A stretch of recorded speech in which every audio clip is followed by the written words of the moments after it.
बहुत ही खुशबूदार खिला खिला चटपटा चना पुलाव आज मैंने अपने किचन में बनाया है। तो चलिए देख लेते हैं कि ये पुलाव मैंने किस तरह बनाया है। अस्सलाम वालेकुम, मेरा नाम है शाहिन और मैं अपने किचन में आप सबको खुश आमदीद कहती हूँ। आज मैं अपने किचन में चटपटा खुशबूदार खिला खिला चना पुलाव बना रही हूँ। बहुत मज़े का ये पुलाव बनता है, ज़रूर इस रेसिपी को ट्राई कीजिएगा। इंशाल्लाह आप भी हमेशा इसी तरह परफेक्ट तरीके से चना पुलाव बनाएंगे। इसके लिए मैंने 250 ग्राम यानी कि 1 पाव सफ़ेद चने लिए हैं। इन्हें अच्छी तरह से साफ़ करने के बाद 8 घंटे पहले मैंने 1/4 टी-स्पून मीठा सोडा डालकर इसे भिगो दिया था। चनों को भीगे हुए 8 घंटे हो गए हैं। इसके साथ ही मैंने 500 ग्राम यानी कि आधा किलो बासमती चावल लिए हैं। चावलों को मैं 2 से 3 दफ़ा अच्छी तरह से धोऊंगी और इन्हें आधे घंटे के लिए हम भिगो देंगे। अगर कप से नाप कर देखा जाए तो इस कप से मैंने 2 कप चावल लिए हैं। ये मेरा 250 ग्राम का बड़ा कप है। तो सबसे पहले हम चनों को उबाल लेते हैं। चनों को अच्छी तरह से धोने के बाद मैंने इन्हें पतीली में डाल दिया है। इनका तमाम पानी मैंने फेंक दिया था। अब मैं इसके अंदर 4 गिलास पानी शामिल कर रही हूँ। फ्लेम मेरा मीडियम टू हाई है। अब हम चनों में उबाल आने का इंतज़ार करेंगे। पानी में उबाल आ गया है। अब इसके ऊपर जो झाग आए हैं ये झाग आपने तमाम निकाल लेने हैं। ये झाग हमारी सेहत के लिए अच्छे नहीं होते और ये जायका भी ख़राब कर देते हैं। तो मैं तमाम झाग निकाल लेती हूँ। तमाम झाग मैंने निकाल दिए हैं। अब मैं इसके अंदर आधा चाय का चम्मच नमक शामिल कर रही हूँ। मीठा सोडा अब हम शामिल नहीं करेंगे, इसलिए कि हमने मीठा सोडा डालकर चनों को भिगोया था। अगर आपने इस वक्त मीठा सोडा डाला तो चनों का छिलका अलग हो जाता है। फ्लेम में लो टू मीडियम करूंगी। लो टू मीडियम फ्लेम पर थोड़ा सा ढक्कन खोलकर हम इसे 35 से 40 मिनट तक पका लेते हैं। चनों को पकते हुए 35 से 40 मिनट हो गए हैं। चने हमारे बहुत अच्छी तरह से गल गए हैं। ये देखिए जी, अच्छी तरह से गल गए हैं, लेकिन मैंने इन्हें ओवर कुक नहीं किया है। अभी इसके अंदर थोड़ा पानी भी बाकी है। तो हमने चनों को अलग कर लेना है और पानी हम इसका बाद में इस्तेमाल करेंगे। पुलाव को बहुत ज़्यादा खुशबूदार बनाने के लिए हम एक मसाला बनाएंगे। इसके लिए मैंने 1 खाने का चम्मच भरकर साबुत धनिया ग्राइंडर जार में डाल दिया है। 1 चाय का चम्मच मैंने सफ़ेद ज़ीरा लिया है। 1 चाय का चम्मच हम सौंफ शामिल कर देते हैं। 4 अदद मैंने लौंगे डाल दी है। 4 से 5 हम सब्ज इलायचियाँ शामिल कर देते हैं। 2 बादियन के फूल शामिल कर रही हूँ। इससे भी पुलाव बहुत ज़्यादा खुशबूदार बनता है। 1 छाली के दाने के बराबर मैंने जायफल ली है। थोड़ी सी हम इसके अंदर जवतरी भी शामिल कर देते हैं। अब इन तमाम चीज़ों का मैं एक दरदरा सा पाउडर बना लेती हूँ। हमारा बहुत ही खुशबूदार पुलाव का मसाला तैयार है। ये मसाला हमारे पुलाव के जायके को कई गुना बढ़ा देगा। तो चलिए हम पुलाव बनाना शुरू करते हैं। चटपटा खुशबूदार चना पुलाव बनाने के लिए मैंने आधा कप तेल लिया है। आप तेल की जगह घी का इस्तेमाल भी कर सकते हैं। तेल को मैं गरम कर लेती हूँ। तेल गरम हो गया है। 2 दरमियाने साइज की प्याज को मैंने बारीक स्लाइस करके शामिल किया है। इनके लच्छों को मैंने हाथों से मसल कर खोल लिया था। इस तरह प्याज जल्दी फ्राई हो जाती है। मीडियम फ्लेम पर हमने प्याज को इतनी देर तक फ्राई करना है कि इस पर हल्का सा गोल्डन ब्राउन कलर आ जाए। ज़्यादा डार्क कलर प्याज को मत दीजिएगा, वरना पुलाव का कलर ख़राब हो जाएगा।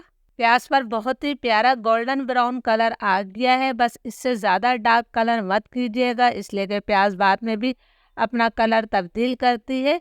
अब इसमें से मैं आधी से ज़्यादा प्याज को निकाल लूँगी। इसका इस्तेमाल हम बाद में करेंगे। प्याज मैंने निकाल ली है, इसे हम साइड पर रख देते हैं। अब इसी तेल के अंदर में 1 तेज़पात का पत्ता शामिल करूँगी। इसके अलावा हम कोई और खड़े गरम मसाले नहीं डालेंगे, इसलिए कि खड़े गरम मसाले का हमने पहले ही दरदरा सा पाउडर बना लिया है। 1 खाने का चम्मच भरकर मैंने अदरक लहसुन का पेस्ट शामिल किया है। इस वक्त आपने फ्लेम को बिल्कुल लो कर देना है। 2 दरमियाने साइज के टमाटरों को मैंने गोल गोल काट कर शामिल किया है।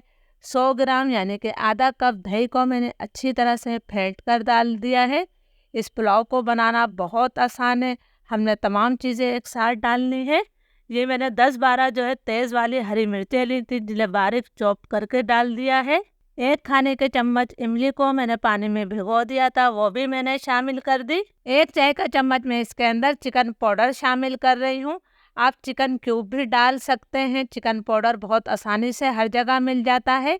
1 चाय का चम्मच भरकर मैंने नमक शामिल किया है। नमक हम बाद में टेस्ट भी कर लेंगे। ये रहा हमारा खुशबूदार मसाला, ये मैंने तमाम डाल दिया है। अब हमने इस मसाले की इतनी देर तक भुनाई करनी है कि दही का पानी खुश्क हो जाए और तेल इससे अलग हो जाए। इस पुलाव को बनाना बहुत आसान है और बहुत ज़्यादा जायकेदार ये बनता है। मसाला हमारा बहुत अच्छी तरह से भुन गया है, तेल इससे अलग हो गया है। टमाटरों को मैंने पूरा मैश नहीं किया है। पुलाव में टमाटर थोड़े से खड़े खड़े ही अच्छे लगते हैं। अब मैंने इसके अंदर चने शामिल कर दिए हैं। चनों की हमने 2 से 3 मिनट तक मसालों के साथ भुनाई करनी है। इस तरह पुलाव का जायका और बढ़ जाएगा। 2-3 मिनट तक मैंने चनों की मसाले के साथ भुनाई कर ली है। तो अब हम इसके अंदर पानी शामिल करेंगे। 1 कप मैं चनों का ही पानी शामिल कर रही हूँ। इसी कप से नापकर हमने 2 कप चावल लिए थे, तो हमने टोटल इसके अंदर 4 कप यानी कि चावलों का डबल पानी डालना है। आप भी चावल किसी कप, कटोरी या गिलास से नाप कर लिया करें, इस तरह आपको भी पानी डालने में आसानी होगी। ये मैंने टोटल 4 कप पानी डाल दिया है। अब हम पानी में उबाल आने का इंतज़ार करेंगे। पानी में उबाल आ गया है तो सबसे पहले हमने यहाँ पर नमक चखना है। अगर पानी में नमक सही होगा तो हमारे चावलों में भी नमक परफेक्ट रहेगा। हमारे टेस्ट के मुताबिक नमक बिल्कुल ठीक है।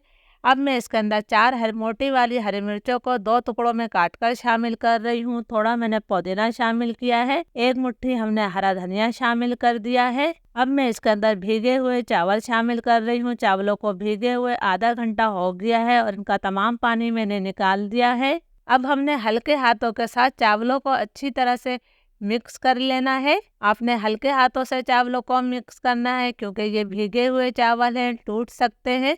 फ्लेम मेरा हाई है। हाई फ्लेम पर मैं इसे ढककर 6 से 7 मिनट तक पका लेती हूँ ताकि इसका ज़्यादातर पानी खुश्क हो जाए। चावलों को हाई फ्लेम पर पकते हुए 6-7 मिनट हो गए हैं। आप देख सकते हैं कि इसका ज़्यादातर पानी खुश्क हो गया है और इस तरह इसमें हल्के हल्के से बबल्स बन रहे हैं। तो अब मैं तब पतीली के नीचे लोहे का तवा रखूँगी। पतीली के नीचे मैंने लोहे का तवा रख दिया है। अब मैंने इसके अंदर 1 खाने का चम्मच घी शामिल कर दिया है। इससे बहुत अच्छी खुशबू आएगी पुलाव के अंदर। जो हमने फ्राई की हुई प्याज निकाली थी वो मैं तमाम प्याज इस वक्त डाल देती हूँ। पुलाव में प्याज बहुत अच्छी लगती है फ्राई की हुई। साथ ही मैंने थोड़ा सा हरा धनिया पुदीना शामिल कर दिया है। 2 मिनट तक मैं फ्लेम हाई रखूँगी ताकि तवा अच्छी तरह से गर्म हो जाए। 2 मिनट बाद मैं फ्लेम बिल्कुल लो कर दूँगी और लो फ्लेम पर 15 मिनट का हम दम दे देते हैं। 15 मिनट हो गए हैं। हमारे चना पुलाव में दम आ गया है और माशाल्लाह इसकी खुशबू से पूरा किचन महक रहा है। आप देख सकते हैं कि चावल का एक एक दाना बिल्कुल खिला हुआ है। ज़रूर इस रेसिपी को ट्राई कीजिएगा और मुझे कमेंट्स करके ज़रूर बताइएगा। इजाज़त दीजिए, दुआओं में याद रखिएगा। अल्लाह हाफिज़।